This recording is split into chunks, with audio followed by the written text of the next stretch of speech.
சரி பேசு ஏதாவது. ஹலோ गाइस, நான் இப்ப தக்காளி பறிக்க போறோம். அத நாங்க வச்சிட்டு உங்களுக்கு அனுப்புறோம், ஓகேவா?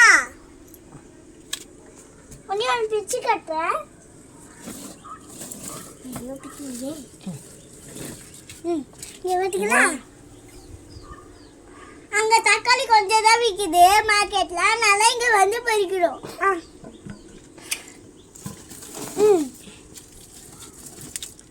இந்த அங்கெல்லாம் இருக்கு பாரு.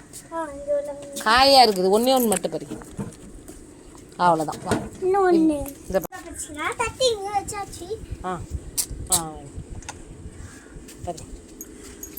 பச்சை நாடா பறி. நீயே பறி. நீ தான் பறி. எவ்வளோ தக்காளி எவ்வளோ பச்சை மிளகாய் வந்து பாருங்க. இல்லைடா எனக்கு கொஞ்சம் சிகாட் சுக்கிறதா அதான் சுக்க வச்சா ரிகாட்டுங்க. முன்னாடி வந்ததுன்னா முன்னாடி வந்தாரோன்னே என்னதே